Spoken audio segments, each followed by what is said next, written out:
बदलते भारत की शान।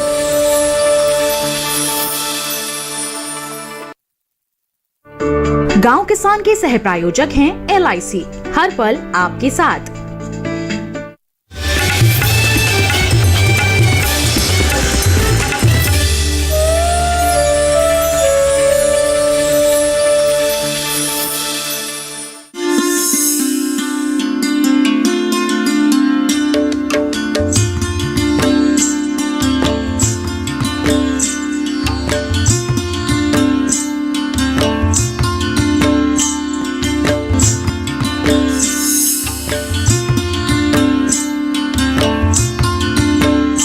नमस्कार, आप देख रहे हैं दूरदर्शन किसान कार्यक्रम गांव किसान में आप सभी का स्वागत है।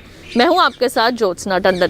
गांव किसान एक ऐसा कार्यक्रम है जिसमें हम आपको खेती किसानी और पशुपालन से संबंधित तमाम जानकारियां देते हैं, साथ ही आपकी मुलाकात करवाते हैं एक ऐसे कामयाब किसान से जो कि आज दूसरे किसानों के लिए मिसाल बन चुके हैं। तो आइए देर किस बात की, अपने आज के गाँव किसान कार्यक्रम की शुरुआत करते हैं। आइए कार्यक्रम की शुरुआत करते हैं हमारे पहले सेगमेंट खेती किसानी से।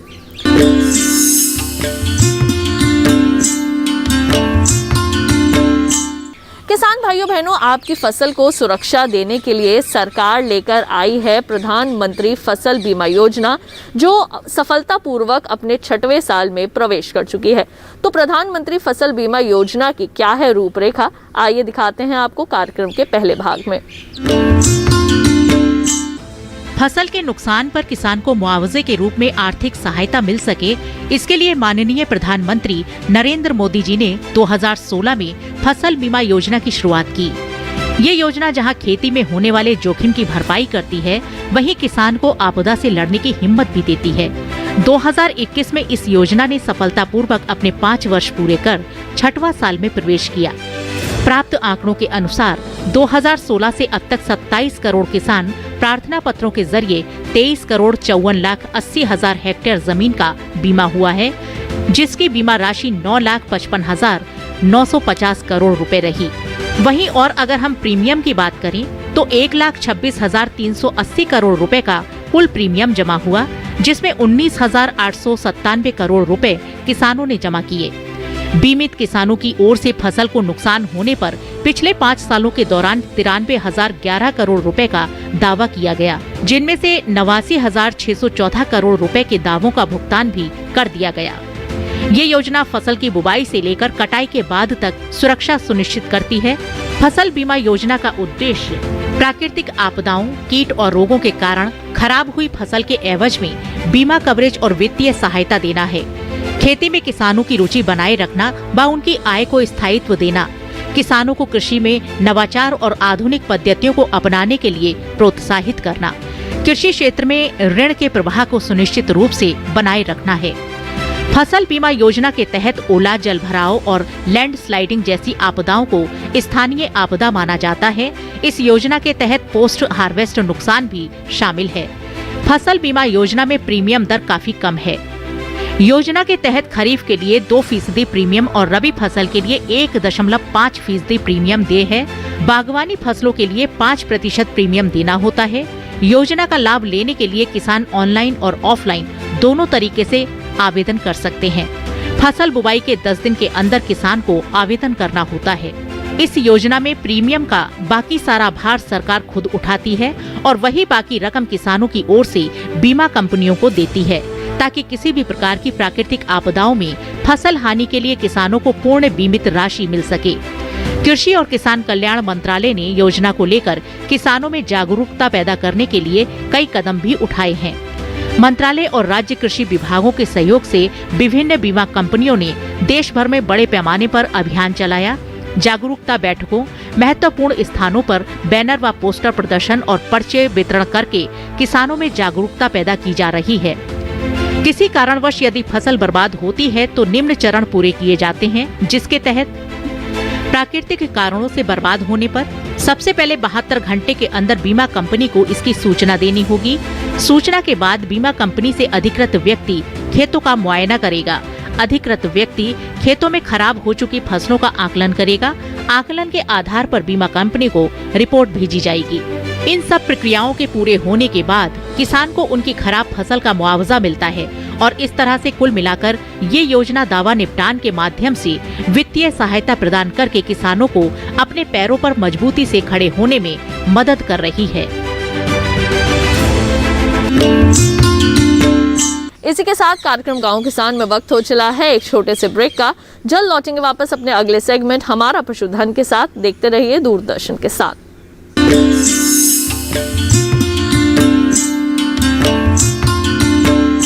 मुझे जॉब छोड़ा फिर भी सो कूल। ब्रो, नए चैलेंजेस नए मौके लाते हैं। अच्छा, सीरियसली राहुल, मेरा पूरा घर now it's an online retail store. देख, वाओ, लेकिन पैसे? कुछ साल पहले दिवाली बोनस को इन्वेस्ट किया था। और अब तो है LIC का यूलिप प्लान निवेश प्लस। एक बार इन्वेस्ट करो, इंश्योरेंस से सुरक्षा का लाभ और मार्केट की बढ़त का फायदा दोनों पाओ। One sec Rahul. Madam, you are double cool.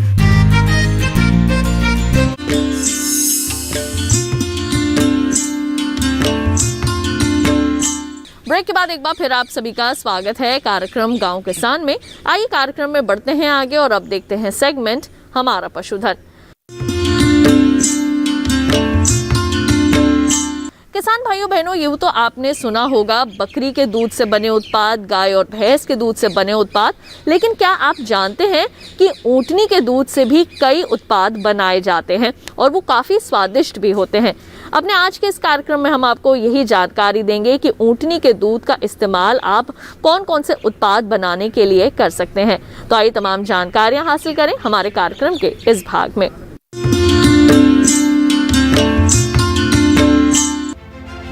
ऊंट राजस्थान की पहचान है। ये एक ऐसा प्राणी है जो यहाँ की तपती धरती और ठिठुरती रातों में खुद को आसानी से ढाल लेता है। इसीलिए छोटे और सीमांत किसानों के लिए आय और कृषि कार्यों में बराबर का सहभागी रहा है। यहाँ के पशुपालक और किसान इन ऊँटों की सहायता से खेत में हल जोतने, माल ढोने और परिवहन जैसे कार्यों में मदद लेते रहे हैं।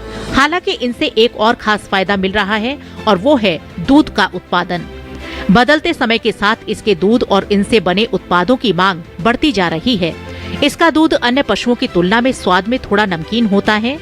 नए आकलन बताते हैं कि सिर्फ इसके दूध का सही तरह से उत्पादन करके किसान कई गुना आय कमा सकते हैं, क्योंकि नए शोधों में ऊंटनी के दूध में पाए जाने वाले औषधीय गुणों के कई राज खुल रहे हैं, जो वहां रहने वाले पशुपालकों और डेयरी उद्यमियों के मुनाफे का ताला खोल रहे हैं। आइए अब ये भी जान लेते हैं कि ऊंटनी के दूध में ऐसा क्या है। ऊंटनी के दूध के औषधीय गुण। ऊंटनी के दूध का pH 6.4 से 6.7 होता है। दूध में 87 से 90% तक पानी होता है। इनमें 2.15 से 4.1% तक प्रोटीन पाया जाता है। कैल्शियम की मात्रा गाय और ऊंट दोनों के दूध में समान होती है। ऊंट के दूध में विटामिन ए काफी पाया जाता है। इसका दूध बैक्टीरिया व वायरस की वृद्धि को रोकता है। कई रोगों के इलाज में अहम भूमिका निभाता है। ऊंटनी का दूध नवजात बच्चों के लिए पूर्ण पोषण देने में सक्षम है। इस तरह से देखा जाए तो ऊंटनी के दूध में पाए जाने वाले गुण उसकी उपयोगिता को बढ़ाते हैं। हालांकि इसका दूध ज्यादा समय तक नहीं रखा जा सकता, क्योंकि खराब होने की आशंका बनी रहती है। लेकिन विशेषज्ञ बताते हैं, बीकानेर के अंदर जो केंद्र है वो देखने बहुत सारे लोगों को उनका जो प्रदर्शन है वो दिखाए जाते हैं कि ऊँट की उपयोगिता कितनी है और ऊँट हमारे लिए कितना उपयोगी है। खासकर इनका जो दूध है उसमें कई एक गुण हैं, जिसके लिए मैं बताना चाहूँगा कि जिन लोगों को गाय के दूध में जो लैक्टोज है उससे दिक्कत आती है, जिसका नाम है लैक्टोज इंटॉलरेंसी, वो ऊँट के दूध पीना उनके लिए बहुत ही लाभकारी है। ऊँट का दूध जो सैचुरेटेड फैटी एसिड्स हैं उसकी कम मात्रा पाई जाती है, इसलिए ऊँट के दूध का महत्व गाय के बराबर माना गया है। ऊँट के दूध में भरपूर जो ऊर्जा है, प्रोटीन है और vitamin A, vitamin B, vitamin C ये अत्यंत महत्वपूर्ण स्थान रखते हैं। साथ ही पोटेशियम, आयरन जो मिनरल हैं वो बहुत ही महत्वपूर्ण, जिंक है, ये इसके दूध में अधिक पाए जाते हैं। यही कारण है कि ऊँट का दूध राजस्थान राज्य में बहुत ही विशेष महत्व रखता है। दूध की मात्रा भले ही कम है, लेकिन उसका जो महत्व है, न्यूट्रिशनल जो इम्पोर्टेंस है, जो न्यूट्रिशन का जो महत्व है वो बहुत ही विशेष स्थान रखता है। ऊँट के दूध में डायबिटीज़ के जो पेशेंट हैं उनके लिए, हार्ट यानी जो दिल के मरीज़ हैं उनके लिए, और साथ ही कैंसर के लिए एंटीऑक्सीडेंट इसके दूध में पाए जाते हैं। ऊँट का दूध अत्यंत महत्वपूर्ण है, क्योंकि कैंसर जैसी बीमारियों के लड़ने के लिए ये हमें एक प्रतिरोधक क्षमता शरीर को प्रदान करता है। इसका जो प्रोटीन है उसका क्वालिटी बहुत ही अच्छा है, लैक्टोज की मात्रा कम है।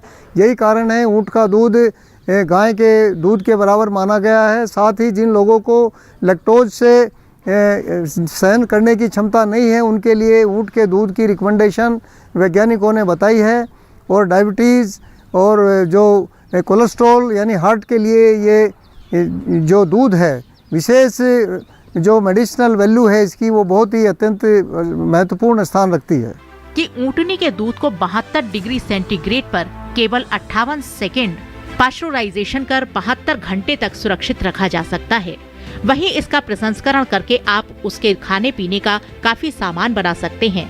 राजस्थान के पाली जिले में प्रोसेसिंग प्लांट शुरू किया जा रहा है। ऐसा माना जा रहा है कि दिसंबर 2022 से यहाँ उत्पादन शुरू हो जाएगा, जिससे जिले के करीब 12,000 ऊँटनियों के दूध को प्रोसेस किया जा सकेगा। दूध को प्रसंस्कृत कर कुल्फी, श्रीखंड, चॉकलेट, आइसक्रीम, घेवर, चीज, सूखा दूध, सुगंधित सूखा दूध, पेड़ा और मिल्क पाउडर आदि बनाया जा सकता है। किसान प्रशिक्षण लेकर ये तमाम उत्पाद बनाना सीखकर खुद का काम भी शुरू कर सकते हैं। जानकारों की माने तो सूखा दूध शुगर के मरीजों के लिए काफी फायदेमंद होता है। सूखे दूध को 10 से 15 दिनों तक इस्तेमाल कर सकते हैं। वहीं ऊँटनी के दूध से बने दूध पाउडर को करीब 1 साल तक कमरे के तापमान पर रखा जा सकता है। ऊँटनी के दूध से बनाए गए पेड़ों की शेल्फ लाइफ भी काफी अच्छी होती है। रही बात इस दूध से बने चीज की, तो इसे आजकल के फास्ट फूड में काफी इस्तेमाल किया जाता है। साथ ही इसमें प्रोटीन भी अच्छी मात्रा में होता है। करीब 10 लीटर दूध से 800 ग्राम चीज बनाया जा सकता है। किसान अकेले एक समूह बनाकर राष्ट्रीय औषध अनुसंधान केंद्र में ट्रेनिंग ले सकते हैं। ये ट्रेनिंग 4 से 5 दिनों की होती है और इस प्रशिक्षण के बाद स्वयं का मिल्क पार्लर खोल सकते हैं।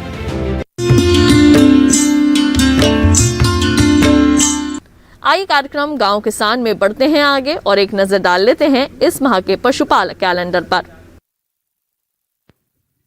जनवरी महीने में पशुओं को ठंड, ओस और कोहरे से बचाएं। इसके लिए पशुओं को बोरी की झुंड बनाकर ओढ़ाएं। सर्दी से बचाने के लिए रात के समय पशुओं को घर के अंदर बांध कर रखें।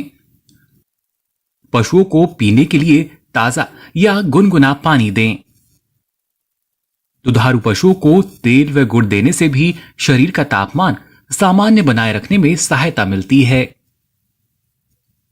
खुरपका और मुंहपका का टीका 4 माह से ऊपर के पशुओं को लगवा दें। पेट में अंतः परजीवियों की नियमित दवा दें। पशुओं को बाह्य परजीवियों से बचाने के लिए पशुशाला के फर्श, दीवार आदि को साफ रखें और बाह्य परजीवी नाशक दवाओं का छिड़काव करें। साथ ही थनैला रोग से बचाव करें। पशुओं को रात्रि में पुआल का बिछावन दें। इस माह में मुर्गियों को विशेषकर कोराइजा, ब्रोंकाइटिस, रानीखेत बीमारी से बचाने की जरूरत है। रोग नियंत्रण के लिए टीकाकरण कराएं। हरे चारे के लिए जिन किसानों ने बरसीम की खेती की है वो 20 से 30 दिन और जुलाई महीने में 20 से 22 दिन के अंतराल पर आवश्यकता अनुसार सिंचाई करते रहें। अफारा रोग से बचाव करें। ज्यादा बरसीम खाने से इस माह में अक्सर ये बीमारी होने की आशंका बनी रहती है। और इसी के साथ कार्यक्रम गांव किसान में वक्त हो चला है एक और छोटे से ब्रेक का। जल्द लौटेंगे वापस अपने अगले सेगमेंट के साथ। आप देखते रहिए दूरदर्शन किसान।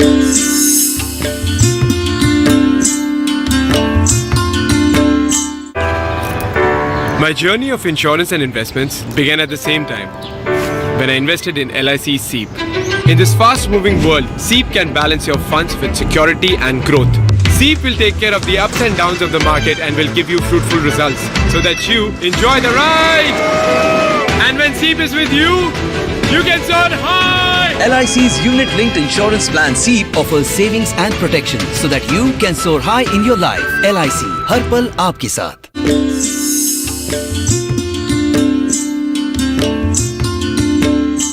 ब्रेक के बाद एक बार फिर आप सभी का स्वागत है कार्यक्रम गांव किसान में। आइए कार्यक्रम में बढ़ते हैं आगे और अब देखते हैं सेगमेंट कामयाब किसान की दास्तां। किसान किसान भाइयों, प्राकृतिक खेती का रुझान एक बार फिर से होने लगा है। हमारी सरकार भी किसानों को प्रेरित कर रही है प्राकृतिक खेती करने के लिए। आइए आज आपकी मुलाकात करवाते हैं राजस्थान के एक ऐसे किसान से जो कि कई वर्षों से प्राकृतिक खेती तो कर ही रहे हैं, साथ ही इस मुहिम से कई किसानों को आज के समय में जोड़ भी रहे हैं। तो आइए जानते हैं उनकी कामयाबी की ये कहानी, उन्हीं की मुंह जुबानी। पर्यावरण में बढ़ता असंतुलन और दूषित होती हवा हमें वापस गांव की राह पर ले जाने को बाध्य हो रही है। ऐसे में कैसा महसूस करेंगे आप अगर यदि आप खेतों के बीचों बीच हरियाली में बने इको फ्रेंडली हाउस में बैठे हों और आपको जो थाली परोसी जाए वो भी पूरी तरह शुद्ध आहार वाली हो। अगर आप वाकई इसे जीना चाहते हैं तो आपको राजस्थान के सीकर जिले के कठरायल गाँव में जाना होगा, जहाँ कान सिंह निर्वाण ने अपने खेत में ये तमाम इंतजाम किए हैं। परंपरागत खेती छोड़कर आज कान सिंह प्राकृतिक खेती का लाभ कमा रहे हैं। अलग सोच को रूप देते हुए कान सिंह और उनकी पत्नी प्राकृतिक खेती तरीकों से कई तरह के फल, मौसमी सब्जियां, विभिन्न प्रकार के मसाले, कई तरह के अनाज उगा रहे हैं। उन्होंने अपने खेत को इको टूरिज्म हवा के तौर पर विकसित किया है। उनके खेतों में उगने वाली फसल और उत्पादों को प्रसंस्करण कर वो ग्राहकों तक प्राकृतिक उत्पाद भी बेच रहे हैं। इसके लिए बाकायदा उन्होंने अपने खेतों में प्रसंस्करण इकाई भी लगा रखी है। आज जो तस्वीर है उसके बनने की कहानी बेहद संघर्षपूर्ण रही है। वो बताते हैं कि पहले हालात ऐसे ना थे। उनके पास करीब 8 एकड़ पुश्तैनी जमीन है, लेकिन वो जिस गांव में है वहां पर पानी और बुनियादी सुविधाओं का अभाव है। इस वजह से वे अपनी जमीन में खेती नहीं कर पाते थे। यही मजबूरी उन्हें 2004 में गांव से सीकर जिले ले आई। उन्होंने सोचा कि यहीं एक छोटी सी नौकरी करके अपने परिवार का भरण पोषण कर लेंगे, लेकिन कम शिक्षित होने के कारण उन्हें निराशा हाथ लगी और वे वापस अपने गांव आ गए। तब उनकी पत्नी ने उन्हें कहा कि अगर मेहनत ही करनी है तो अपने खेत में ही करें। इसी विचार को सफल करने के लिए दोनों जी तोड़ मेहनत करने लगे। उनकी पत्नी ने गौ पालन शुरू किया और गाय के गोबर और मूत्र से खाद बनानी शुरू कर दी, जिसका इस्तेमाल अपने खेतों में करने लगे और इससे खेतों में अच्छी पैदावार होने लगी। इसी दौरान सीकर इलाके में अंतर्राष्ट्रीय संस्था काम कर रही थी, जो विदेशी छात्रों को राजस्थान की कला और संस्कृति का अध्ययन कराने आई थी। उस समय कान सिंह खेतों में ही रह रहे थे, तो उन्हें एक समूह की जिम्मेदारी दे दी गई कि हम उन्हें अपनी जमीन और खेती के बारे में बताएं। वो छात्र करीब 1 से 1.5 सप्ताह वहीं रहे, लेकिन हमें उन्हें किसी और की हवेली में ठहराना पड़ा। तभी उन्हें होम स्टे बनाने का ख्याल आया। एक कारीगर की मदद से कान सिंह और उनकी पत्नी ने खुद मेहनत करके इसे बनाया, वो भी खेत और आसपास की चीजों से। उनके होम स्टे की सबसे अच्छी बात यह है कि उनके अतिथियों के खाने की सभी चीजें भी उनके अपने खेत में उपजाऊ जाती हैं, वो भी पूरी तरह से प्राकृतिक खेती से। ये मेरा फार्म है, यहाँ पे मैं गौ आधारित खेती करती हूँ और इस खेती को करते हुए मुझे 13 या 14 साल हो गए। पहले मुझे भी पता नहीं था कि गौ आधारित खेती कैसे होती है। जब मैंने अपने हाथ से गौ पालन किया और इसके गाय के दूध और गोबर से खेती करना चालू किया, तब मुझे पता चला कि इसके कितने फायदे हैं। मेरे पास में 13 देशों से और भारत के हर प्रांत से लोग गो आधारित प्राकृतिक खेती सीखने, देखने और समझने के लिए आते हैं। मेरे पास में जितने विद्यार्थी सीखने आते हैं उनसे मैं 25 पैसे भी किसी तरह का कोई भी जो है उनसे नहीं लेता हूँ। खाना पीना रहना सब चीजें मैं उनको फ्री उपलब्ध कराता हूँ। उनकी ये प्राकृतिक खेती उन्हें मुनाफा भी दे रही है। वो बताते हैं कि इस तरीके से उगाया गया गेहूं करीब 55 रुपए किलो प्रति ग्राम के हिसाब से बिकता है। इसके अलावा कान सिंह प्राकृतिक खेती के हुनर भी सिखाते हैं। प्रशिक्षण के दौरान वो लोगों के रहने और खाने की व्यवस्था खुद ही करते हैं। इसके एवज में वो किसी भी प्रकार का शुल्क नहीं लेते, बस प्रशिक्षकों को उनके साथ खेतों में श्रम करना होता है। आज इनकी खेती का दायरा 8 एकड़ से बढ़कर 35 एकड़ हो गया है। उनके खेतों में विभिन्न प्रकार के फल भी लगे हैं। वो मौसमी सब्जियों के साथ साथ औषधियों की खेती भी करते हैं। वो कहते हैं कि इनके इस मुकाम तक पहुंचने में उनकी पत्नी ने कंधे से कंधा मिलाकर साथ दिया। इंसान अगर निश्चय कर ले तो विपरीत हालात में भी सफलता के फूल खिला सकता है। कान सिंह जी के ये सफल प्रयास बाकी किसानों के लिए किसी प्रेरणा से कम नहीं है। धनिया चंदन लगा दिए मैंने। यहाँ जो है आंवला, अनार, और नींबू के बहुत सारे पेड़ लगाए हैं, बील है और लेशवा है और केला है, अनार है और संतरा है, मौसमी है। इस तरह के करीब जो है 25 प्रजाति के पेड़ टोटल मेरे यहाँ लगा रखे। सहजन हमने बहुत शानदार तरीके से लगा रखी है और ये सब के सब पेड़ जो हैं वो अब फल देने लग गए हमें, और 25 तरह के फल हमें बाजार से नहीं लाने पड़ेंगे। मेरा ये मानना है कि प्रत्येक किसान के खेत में 10वें हिस्से में जंगल होना चाहिए। तो अभी आपने देखा सेगमेंट कामयाब किसान के दास्तां। इसके साथ ही उम्मीद करेंगे आज के कार्यक्रम में दी गई जानकारियां आप सभी के जरूर काम आएंगी। अगर आप हमारे इस कार्यक्रम को एक बार फिर से देखना चाहते हैं तो टीवी स्क्रीन पर दिखाए जा रहे QR कोड को स्कैन कीजिए और हमारे इस कार्यक्रम के पहले के प्रसारित एपिसोड्स भी आप आसानी से देख सकते हैं। तो आज के लिए केवल इतना ही, मुझे दीजिए इजाजत। आप देखते रहिए दूरदर्शन किसान और हाँ, रखिए अपना ख्याल। नमस्कार।